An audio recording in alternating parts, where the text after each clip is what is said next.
Welcome to today's panel on long distance leadership. Thanks for joining Paola, Ryan, Amy, Rakesh, and I. I'm Katherine. I'm a design manager at Yelp, where I work right now with a team to design solutions to help great local businesses connect with their customers. I live in Ottawa, Canada, with my 3 kids, my husband, and our dog. I've been in the design industry for over 15 years now, where I've worked in all areas of design from visual to research and now leadership. And I've also worked with a lot of different teams, some of them local teams, some of them remote teams, and also global teams. And just like almost all of the other teams in the world right now, the team at Yelp is working completely remotely since the pandemic began. We have hubs in the US, in Canada, the UK, and Germany.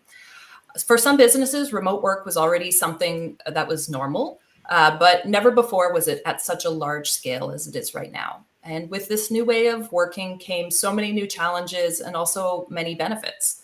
And as we know, the likeliness of continuing to work like this is probably going to become very common in the future. So leaders like us all need to start to change and adapt. And I'm so excited about today's panel and our discussion on long distance leadership, because I know I'm going to learn a lot from everybody here about all the opportunities and challenges that they're facing with leading their teams remotely. And just reminding everyone who's watching, post your questions in the chat and we'll try to answer as many of them as possible.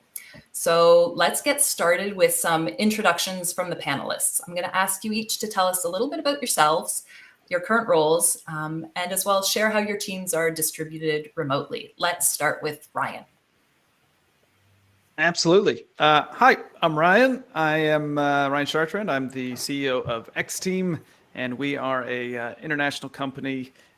We've been remote first for 15 years as of this year.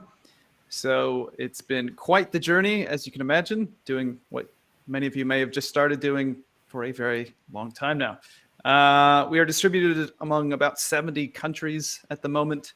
And my role is, again, CEO, so primarily working on vision, strategy, and looking ahead into the future for what's next for remote teams.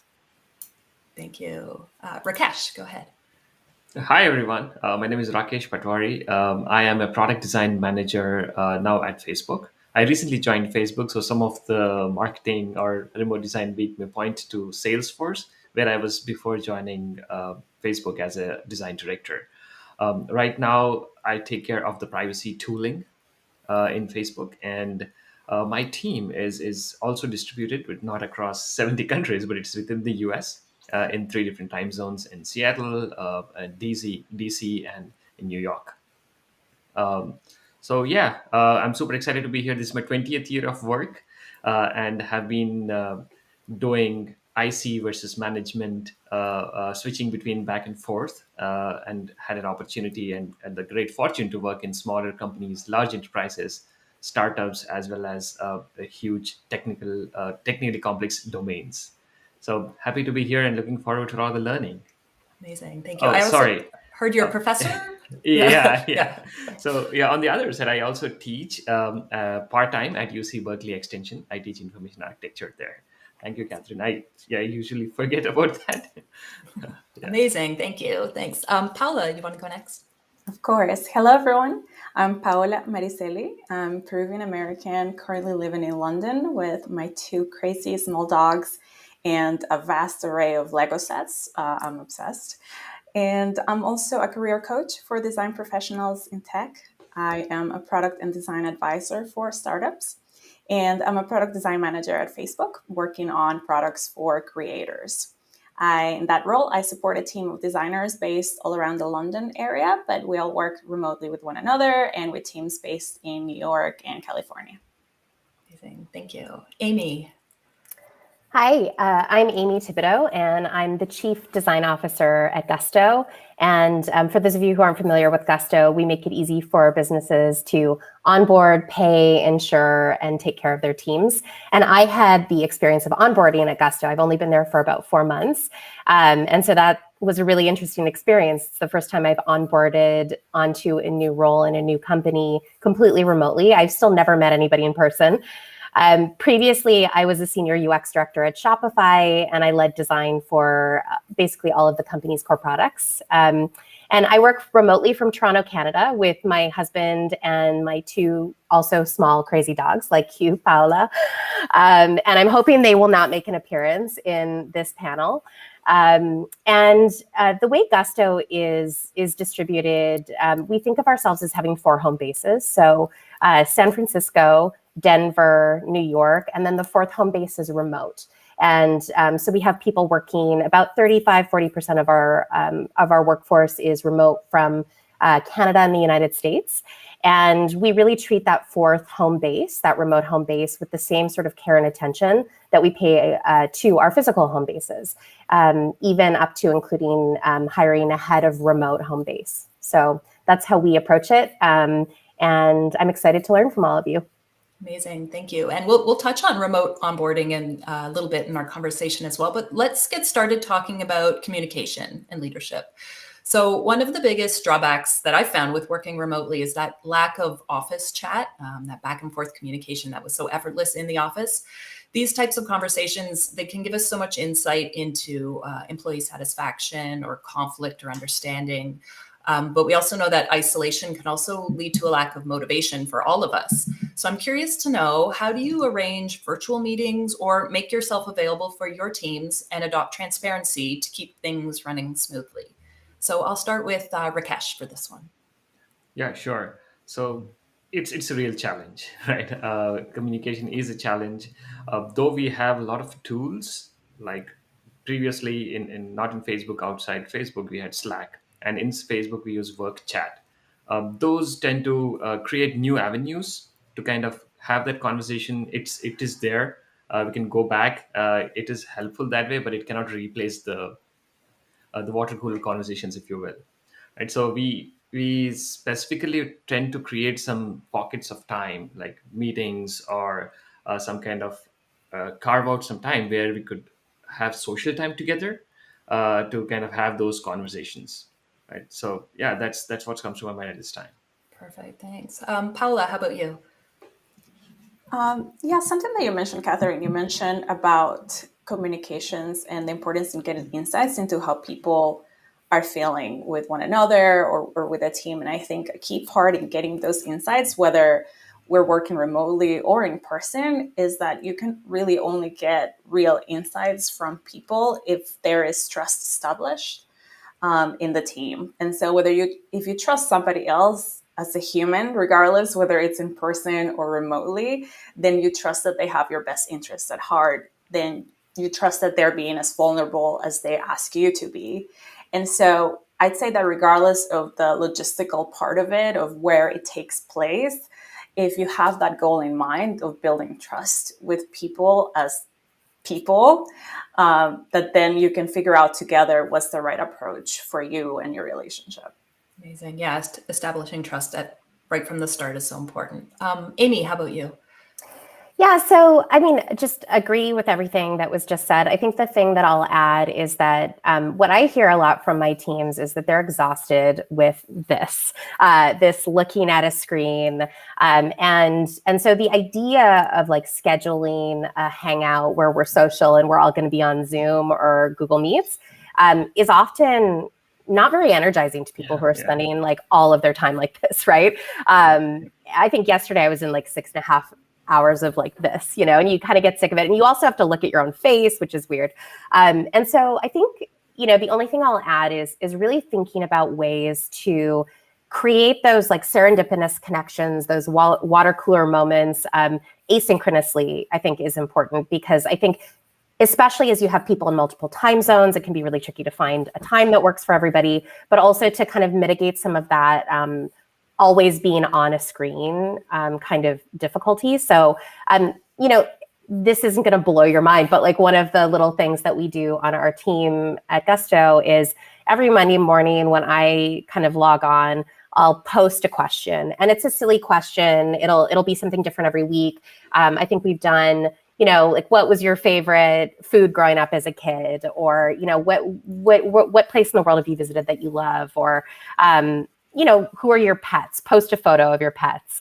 And what that does is it gives people something to kind of talk about and engage around to kind of break the silence, but it does it in a way where they can kind of engage when they want to engage, it doesn't require them to be on. And I think in general, as we lean into this remote way of working, what I've seen is a lot of companies are actually operating exactly the same way they were when they were all going into offices. Like everything is a meeting, everything is in person. And I think one of the real opportunities of this distributed life and work is that, we can do more things asynchronously so that those moments together are actually really meaningful and intentional. That's great. I love that Slack idea. I'm going to use that one. That's great.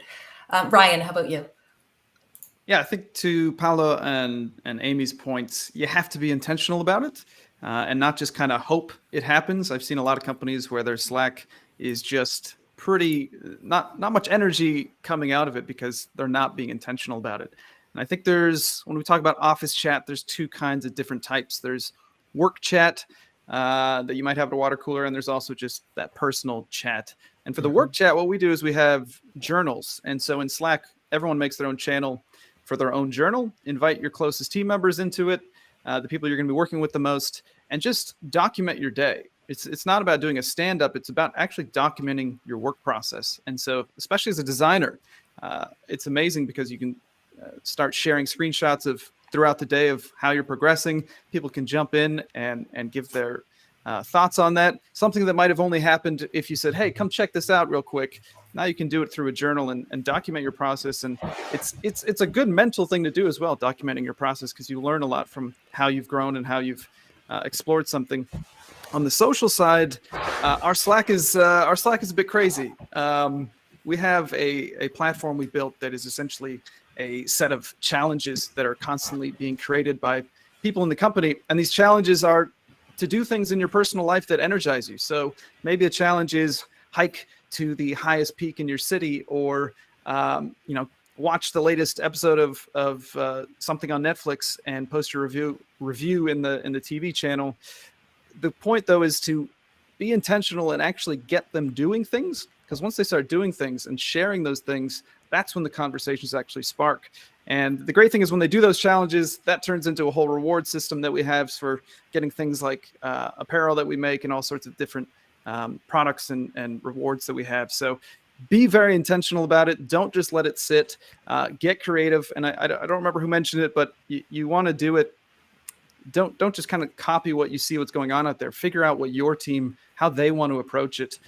Start with building that trust. It was Paolo who said that. Start with building the trust and figure out the way that they want to engage in this way. Because a lot of people might prefer async over real time.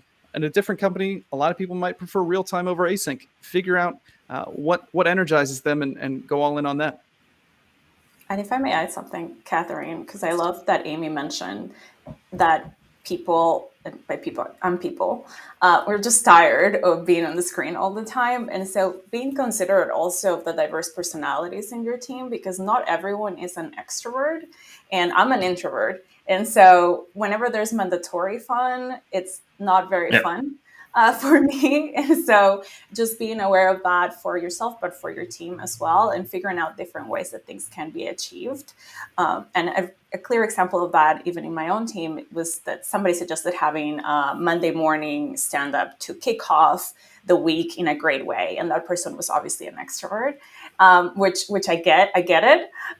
But that, for many introverts, it would start the week in a very bad way, being stressed out, having to be on camera and having to have that interaction first thing Monday morning. And so figuring out ways to achieve our goals of connection, which in that case, we decided to do in a async top of mind post every week. Instead, figuring out different ways to achieve the same goals that will be good for people, regardless of their personality type or how they're feeling. That's so important. So thank you for pointing that out, Amy. Yeah. If I may also argument here. So I think these tools that we're talking about, Slack or work chat, all of these are great tools that will help once the trust is established. It will really be very useful once we know the people, especially me. Now I'm onboarding. My interactions on Slack with my previous team versus this team are slightly different. I would not know how it would be interpreted because I still didn't build that relation, and it is chat. It doesn't have emotions, right? We can use emojis, but it doesn't have emotion. So that is some challenge that we have to work with. I don't have the answer for it, but I think it'll be useful and will be very powerful if it is augmented with something else that helps us build that connection. It definitely gets a lot better once you have the in-person retreats option in play. That has been absolutely critical for us over the years, is having that complemented. And without it, it's been very difficult for us. So we've had to be even more intentional about how we bring people together. Very true. Thank you. Those are some great insights there. Amazing. Let's move on to the topic of feedback. So in a leadership role, we know that encouraging feedback and making the feedback loop a really comfortable and trusted situation is really important.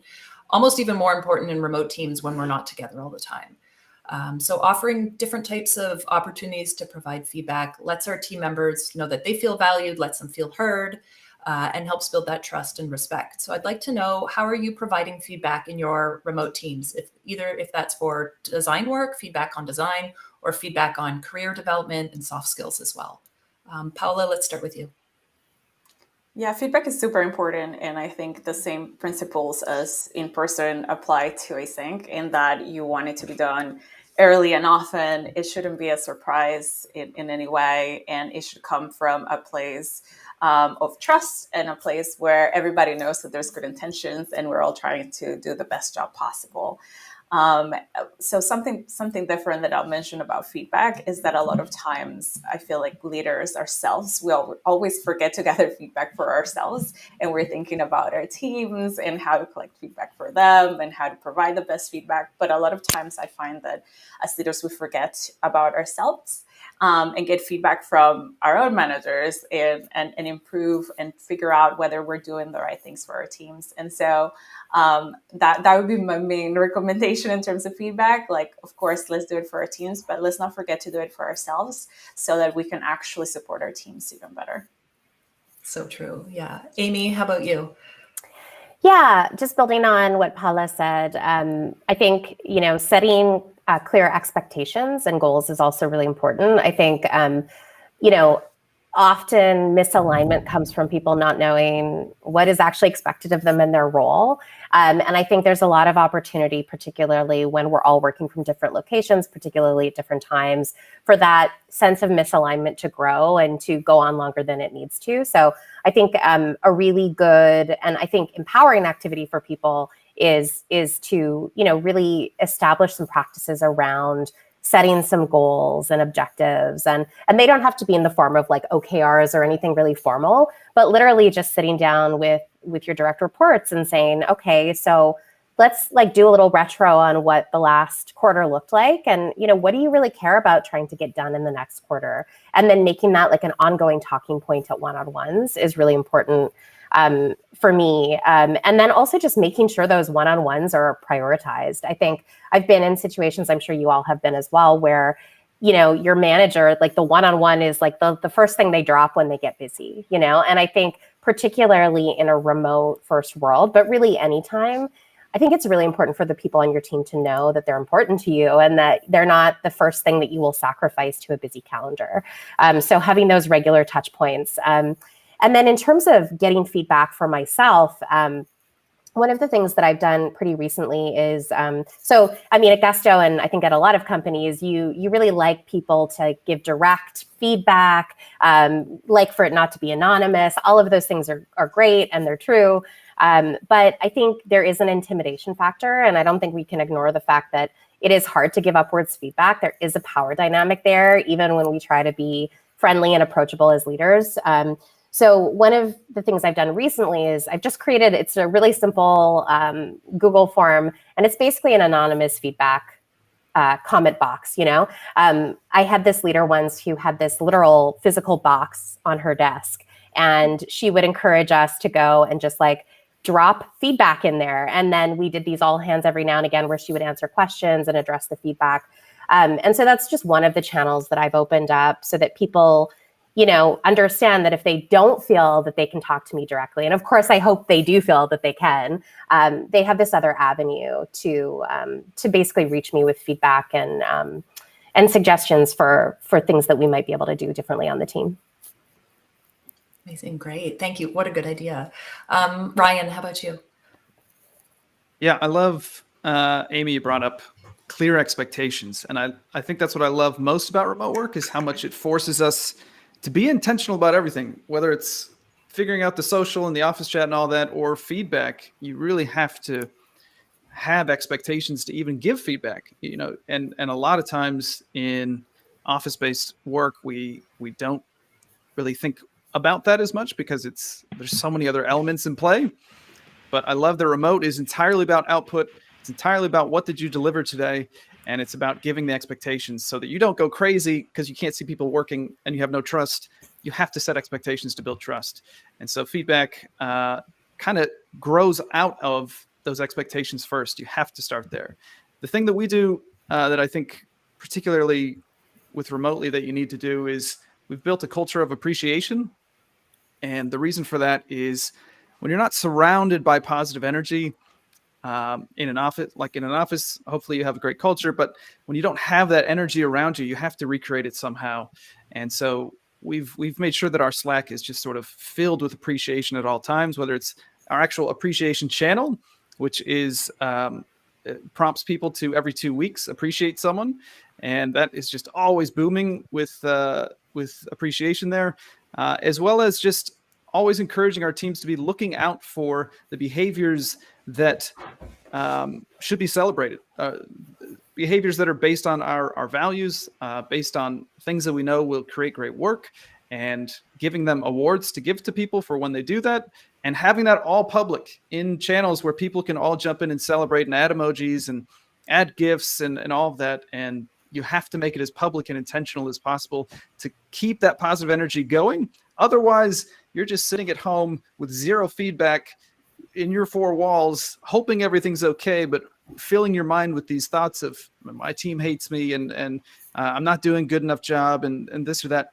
Force it all as much as you can into the tools that you have and make it very intentional. The last thing is for critical feedback, 100% it has to be real time. It has to be one-on-one. Real time, I mean, like this, face-to-face on a camera. Anytime you try to do it via text, it never ends well.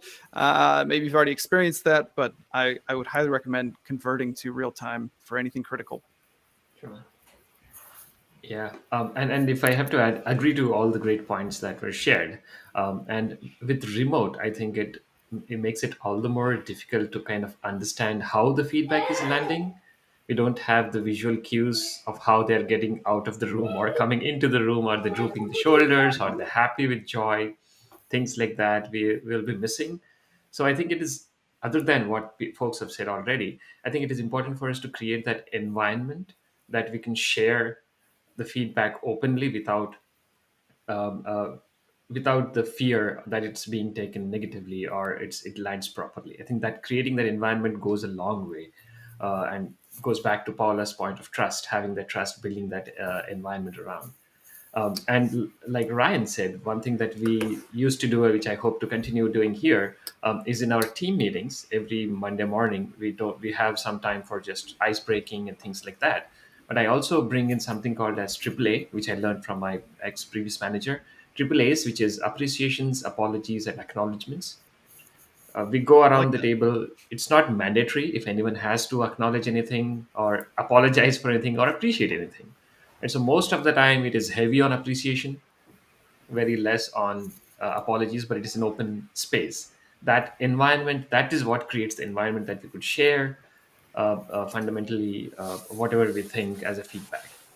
And the other aspect is seeking the feedback, like Paula and Amy were mentioning. So we seeking the feedback is one, and how would they give us? So maybe if we make it open from our end, like open-ended, or if instead of asking what feedback do you have, if we say what advice would you give me to do better, or what any advice you may have for me, that would actually put them in a place where they could openly share the feedback, uh, going back to that environment space, creating that space which will help them give the feedback.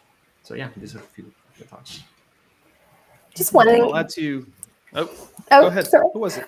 Amy, go for it. It was me. Yeah, I was just going to add one other thing. I think something to just be really aware of if you're in a leadership role is, and this is kind of building on what you said, Rakesh, like people are in lots of different situations and contexts, and it can be really easy to like miss what's really going on with somebody remotely. There's this this thing that I think about a lot, which is like what's outside of the frame. Like, you know, we all have these really nicely curated views of ourselves, you know, when we log into things like this. But like, you know, I have right over here a plate of a half-eaten muffin that I had for breakfast that I haven't cleared off my desk, as an example. But there's so much happening outside of the frame that you cannot see as a leader. And so I think, you know, just really explicitly checking in on people and, you know, trying to understand how they're really doing in an environment where it's not so much about giving feedback or, you know, talking around a particular topic, but just actually making space for them to share what they might need to share, so that you can kind of get a pulse on how people are doing as humans. Because, you know, as you all know, the last couple of years have been really hard, and there's so much going on outside of that frame. You know, people are looking after our family, you know, there's elder care, people have lost loved ones, you know, people who live alone are often feeling a lot of isolation. So I think just checking in on that. The last year and a half is not like remote working. It's something entirely different, you know? And especially very hard for the managers who are in between. Like people managers, it has been very hard for them. It's hard for everyone, but especially for people managers. Yeah. And Amy, to also, sorry, go ahead. Yeah. So my one-on-ones, the first half or the majority will be about this, the personal, how are you doing? Work, we can have a quick talk or whatever, offline async, we can have a list and tracker, but we'll talk about how you're doing. Is the workload okay? How are you feeling? Red, green, yellow, how are you feeling? And we go deep into that. And that has worked well for me as well to express myself and create that environment, and the team members to be themselves, like half-eaten muffin on the desk. To both of your points, Rakesh and Amy, that we don't know what's happening with people on the whole, also giving people the opportunity to not necessarily tell us, but to opt in or out of conversations by being very explicit on, okay, we're going to have a one-on-one about feedback, or I'm going to be giving you some feedback, so that they know what's to come, so that it doesn't come as a surprise, and they can say, okay, like this, I come prepared for this meeting. I know what it's going to be about. There's not a random meeting popped into my calendar and I don't know what it's about and I'm going to be stressed out the entire day. Or likewise, if I know that I have already a stressful day because I'm taking my dog to the vet, maybe I will move that meeting so that I will be at a better frame of mind. And so giving people as much explicit context and awareness on when and what those meetings are going to be about can be helpful, so that they can prepare and choose to opt in or out of those conversations. Yep. My last thing to add is, well, first of all, Amy, you need to write a book called Outside the Frame. That was the coolest thing I've ever heard. I love it. Yeah. But Rakesh, you mentioned making sure the message lands when giving feedback. I know you also mentioned you don't think emojis have emotion, but I think they're the one of the few tools we do have to express at least something. Oh yeah. And so I overuse emojis all the time with pretty much every message I write. There's at least what my face looks like as I'm saying that message. So don't ever think like you're overusing them. They are there to help you. And to that point, again, a reminder, we're in leadership roles here. So it's on us to be the intentional ones that encourage these habits, to be the first to start these habits publicly, and getting people inspired to want to give feedback, to give appreciation. And it has to intentionally start with us. Sure. Yeah. I mean, I didn't mean emojis don't have emotions. I meant emojis are the only ones we have to express emotion, and they can do only so much. Right? And Indeed. It's a loop. Finding the right one. We all love emojis. It's important that that's clarified. Yeah. We heart emojis. GIFs as well. Don't forget our good friend GIFs. Yeah, those are great too. Yeah, amazing. All right, let's switch gears a little bit and start talking about career progression and how leaders can help there. So a lot of us have been growing our teams during this time, bringing on new team members or helping existing designers grow into their next role. And doing this at a distance could be a new challenge for many, many teams since the pandemic began. So can you share with us how your organization is hiring and onboarding new designers remotely? Let's start with Amy this time. So it's very much a work in progress. And I just want to also, full disclosure, like I've been at Gusto for 4 months. So I am very much ramping up. And I see a lot of opportunity, I think, for us to do this a little bit differently and do this a little bit better. So for me, I think it's really easy to give people context, right? It's really easy to give people a list of documents and like a checklist and Slack channels to join and things to kind of read to gain context. But I think what's much harder is to like form those connections to people who are really going to help them and who they'll feel connected with. And so I think probably the best thing that I can share is just really intentionally looking to match people up, not just with their manager and who that person will be, but with a network of people that are prepared to support them and to almost like help them navigate the company and introduce them to other people and be there to answer their questions, which they'll inevitably have. You know, it's really intimidating as a new person when you join and you don't feel like you speak the company language and you feel like you've got questions that everybody must know the answer to. And so just having a few key people that you can lean on and to build those relationships that you can reach out to and help, get help from and ask questions from, and who will really sort of introduce you around the neighborhood a little bit and give you that sort of insider's perspective, I think is really important. So at Gusto, you know, you get your manager. When someone new joins, I explicitly reach out to them and welcome them to the team. You know, we're only about 55 people right now in the design team at Gusto, so that's currently scalable. At Shopify, what we used to do is record these little videos that we would send. They were personalized to every person, but we would sort of send it to them when they joined and say, hi, like I'm Amy, I lead this team. I'm so excited you're here, just to kind of make them feel included. At Gusto, we also give them 2 explicit sort of buddies or partners. One of them is usually somebody grounded in their craft. So if you're joining as a researcher, it'll be a researcher. If you're joining as a designer, it'll be a designer. And the second person is really somebody who is grounded almost like in the domain or area of the company that you're working in. And we set really clear expectations with those buddies about what they need to do. So like they're expected to proactively book time with the new person a couple of times in their first week. They're expected proactively to like introduce them in channels. They're expected proactively to make space for those the new person to join them, to shadow them in some of their meetings. And just sort of setting that expectation, if nothing else, gives remote people a few like really good anchors in their first few weeks in a new role when, you know, it's really easy to feel invisible. Like it's really easy to like join a new company. You're not in any of the Slack channels. You don't know any of the people. Your calendar is empty. And you're just sitting there with like a massive spreadsheet of documents to read. And that's not really the best introduction to a new company. Yeah. Ryan, how about you? Yeah, you nailed a lot of them. And that point about making sure you come in and you sort of have that instant network and you're not overwhelmed with hundreds or thousands of people and not knowing what to do. The way we've solved this is taking some inspiration from Harry Potter and the sorting hat. And we created houses within the company. And these houses are based on various forms of interest. So the dog lovers are in House Corgi. The beer lovers are in the Viking House Ragnar. The anyone who loves cute, fluffy animals is in House Panda. You get the idea. And basically they join a house on their first day. And that's an instant set of friends who welcome them with open arms, help them out with anything they ever have. And they have this instant smaller group of people that they can hang out with and also learn from.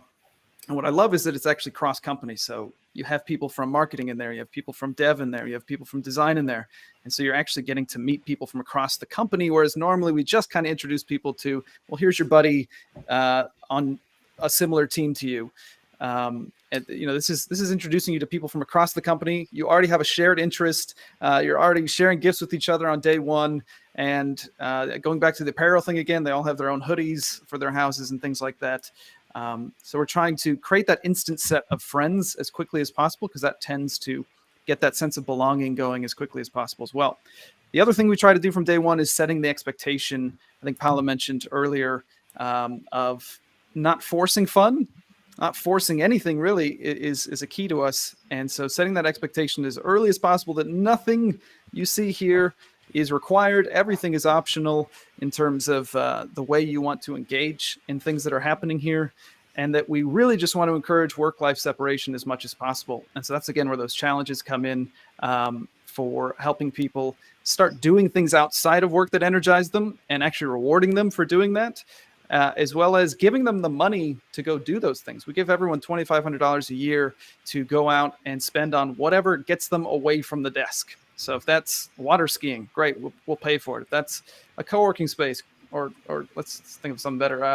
If that's going to the movies, whatever it might be that gets you away from your desk, we want to be encouraging that from day one. And we try to get them already getting out of their desk from day one. So I think onboarding is one of those things that's easy to forget about in a remote company, but you have to really think about it and be intentional about it as much as possible. Right. I just said something that reminded me that with these mandatory fun activities, which are not very fun, sometimes they're optional, but also something to realize for us as leaders that a lot of times even our behavior can be very influential. And so, for example, if now sometimes it's open to going to the office some days, and if we as leaders show up to the office every day, even if it is optional, it will create this environment where being in the office seems favored or better somehow. And so we really need to also examine our behavior in the things that we encourage through our actions, whether they're mandatory or optional, because sometimes there's a little bit of pressure to attend things, even when they're optional. Yeah. Great points. And a lot of the points that I had in mind are covered. I think I'll take a different lens of how would a new person feel, because that's how I am now. I'm onboarding at Facebook. I feel useless for the first few weeks. I was on top of my game in my previous company. I knew everything, what was happening or what has to be done. I was busy. Now suddenly there is nobody is like Amy said, calendar is empty, right? Not to say that Facebook is doing that, but there is good programs that Facebook is doing to help me. I'll get to that, but I'm here for you, Rakesh. No, there's so much good things that are happening, and thank you, Paul. Good thing happening at Facebook that they have intentionally thought about this experience, and there are multiple checkpoints, and not all of them in 1 week. Multiple checkpoints where different some like cohorts, if you will, like between 6 to 4. I joined 4 weeks ago. So people who joined 2 weeks before me and 2 weeks after me, and a 6 week gap, they have set up some time every week to kind of get together and discuss and talk, get to know each other. And there are there is a bot. I don't remember the name. It's like a roulette where it will match randomly to another person. You can opt in, of course, and then it suggests you this person who is already an existing Facebooker. You can set up a time and then get and speak to them. And there are tons of groups. Facebook is Facebook groups. So not just 4, around we have 1 million here. So that could be a problem, but we could find the very niche group that we are interested in and join in that group. And everybody's so welcoming there. So these some things are helpful that are working for me. Yeah. So thank you. Paola, did you have anything else you wanted to add to around onboarding? I think everything's been covered. It's really difficult. It's really difficult to onboard, I think, in general, because it's kind of hard to remember what it used to be like to onboard in person, but that was difficult too. And so doing it remotely, it just increases that difficulty factor. But I think having people around that can support you, to Amy's point, we also have onboarding buddies at Facebook. And before in person, you definitely had 1, but now at least 2, multiple buddies across 3 functions. Exactly. There you go. That are willing to be out there and to reach out to you proactively to make sure that you're okay. And, joining a company, it's like trying to jump into a moving train. And so having someone on the train that is extending their arm towards you can make it much, much easier of an experience, but it's still difficult. Definitely. Thank you. So let's move and take a question from the audience. This one's about things that didn't work out. So Irem has asked the question, what's something that you have tried for improving wellness and morale within your team but didn't work out eventually? Anyone want to jump in with an answer to that? Something that didn't work out for them? There's so many to pick from. I've definitely like organized social things like happy hours or things like that where like one or two people has shown up and that's it. And sometimes that can actually be really good because it actually means, you can have a more intimate kind of connection and conversation. But sometimes it can be really awkward. I've also organized things like that where lots of people have shown up and nobody says anything. Like where you devolve into asking like prompts to try to get people to talk. And it's super awkward. And I think usually like when I really reflect on what went wrong there, I think often it is because it's felt like forced fun, going back to that theme of earlier, where even though it's optional, people feel like they have to go, but they're really not that into it. And so I think like maybe the takeaway there is to really like give opportunities for different kinds of groups at different levels in the team to really plan for these kinds of social moments. One of the best things that I was a part of, and I actually didn't plan this, I just got to join it. It was really lovely though. It was an Airbnb experience that was booked online, and it was, the whole team joined, and it was like a tour of this animal farm sanctuary where we got to meet like the horses and the sheep and the pigs that were living out their lives there. And it was just really lovely. And the pressure was kind of off because there was like a subject matter and kind of a guide and a host to engage with. And then everybody just kind of got to ooh and ah over the animals. And it was really light, and there wasn't any sort of like awkward question prompts, that you sometimes get in these gatherings that feel forced. Yeah, something similar that didn't land properly would be an Airbnb experience that I was a part of, which was a cocktail making experience. Well, I have a separate room for my work. I usually don't prefer to take my laptop to my kitchen, and I don't have all the equipments that are needed. Though it was reimbursable, I really didn't use them, so I could not buy them. And it was like, what am I doing here? Like forced function, like forced fun. I was there. People seemed to enjoy it, but many people didn't. So they tried to be inclusive of non-alcoholics and all of that, but still, it is like picking what works. Maybe makes it work. Rakesh, just building on that, like I think anything that like forces people to expand the frame can be really uncomfortable, like there was at my previous company at Shopify, there was this really well-intentioned effort, and it was like, I don't know if you remember MTV Cribs, which was like tours of celebrity homes. But it was like, it was kind of like that was the idea. And it was like, oh, Cribs, like give a tour of your house. But like, I mean, not everybody wants to do that. Not everybody is living in a place that they love. And it kind of like shines a spotlight on inequity in a way, in a really awkward way. And so I think any of these types of activities that you do, you really have to think about the fact that people are living in so many different kinds of contexts. And so anything that like presumes to infringe on their personal area is always a pretty big risk.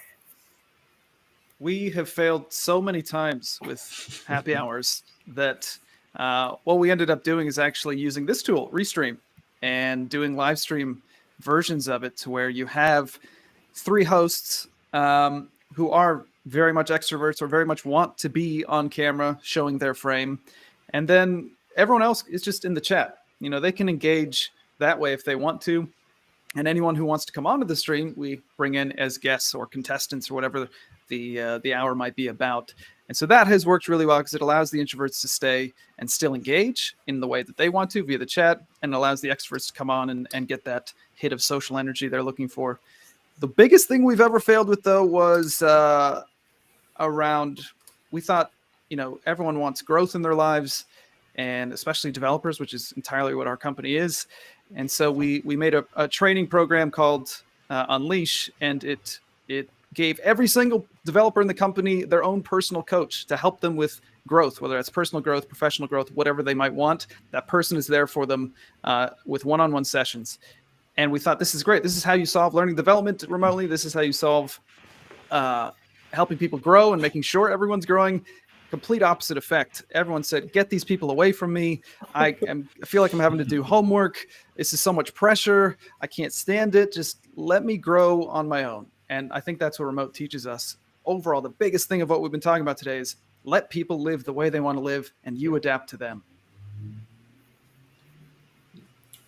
Great advice. That's great. I'm going to do one lightning round question before we do some wrap-up sessions. So lightning question, how do you all deal with different time zones for your remote teams?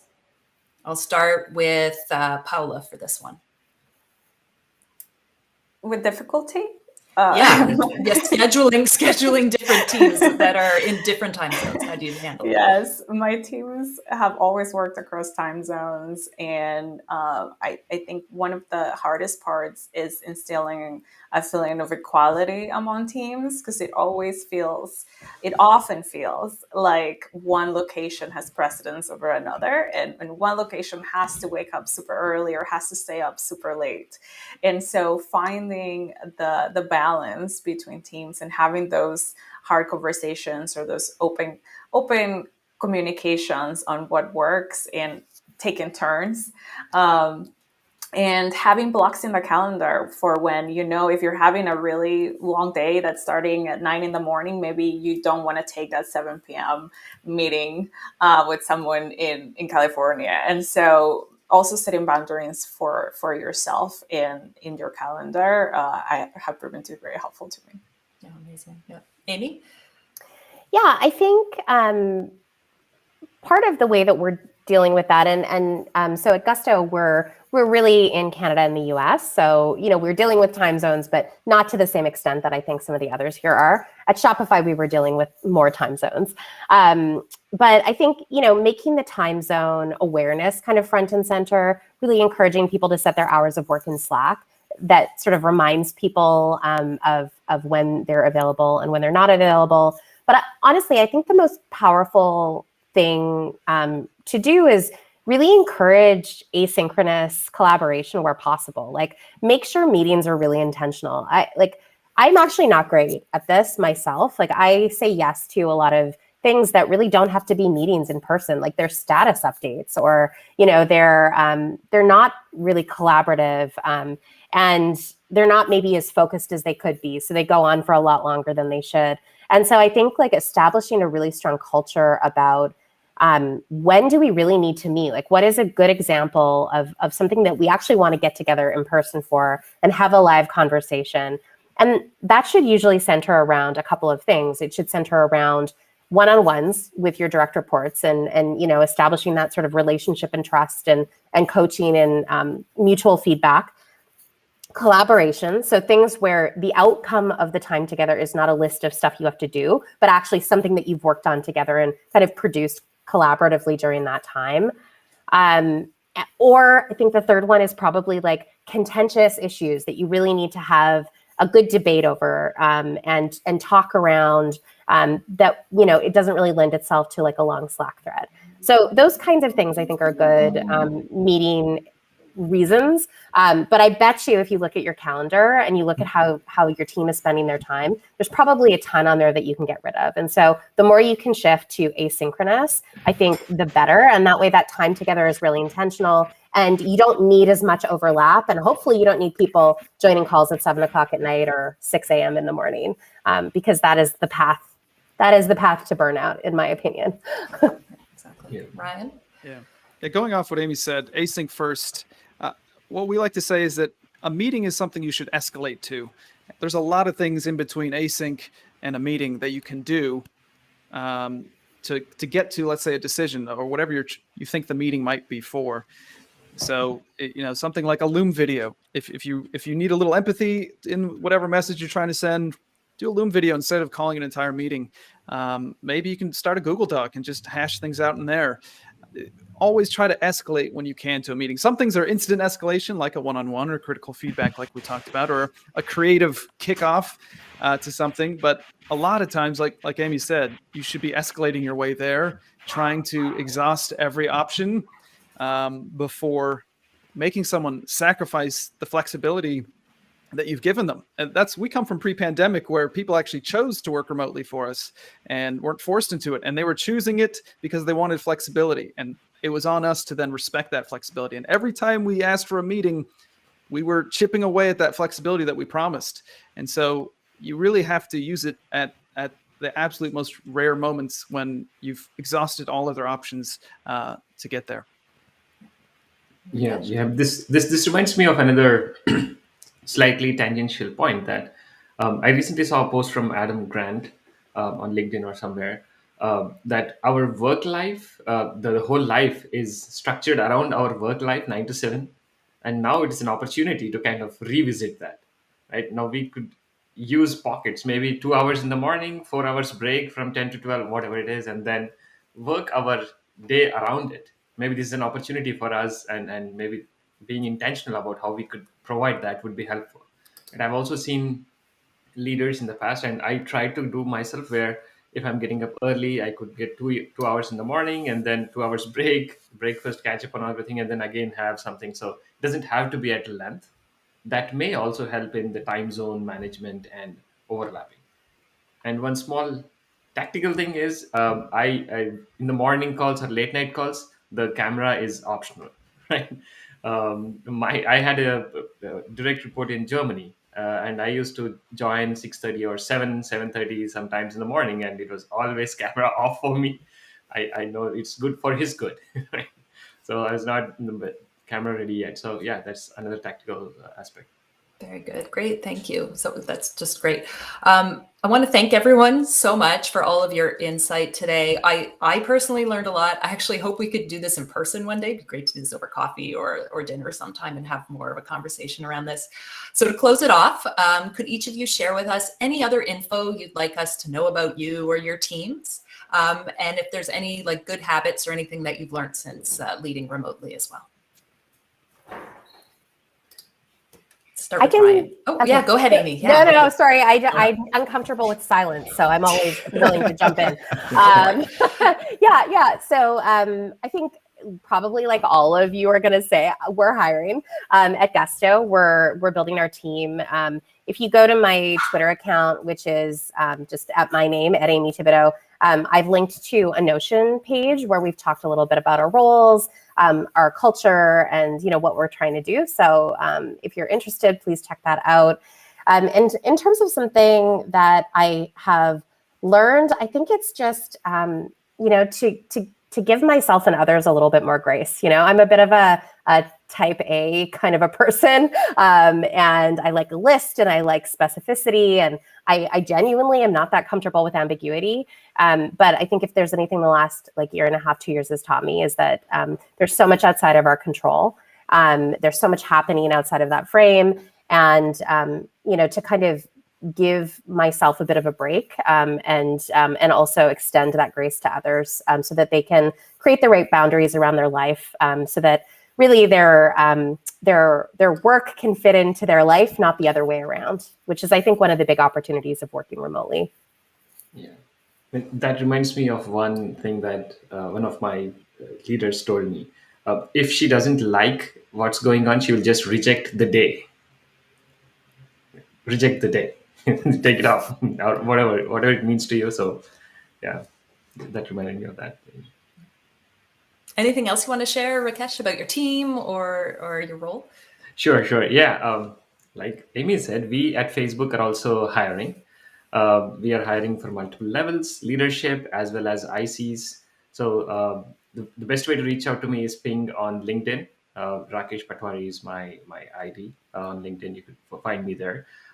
So yeah, I'm not as organized as Amy. I don't have a Notion or anything, but ping me. I will give you the information that you need regarding anything there.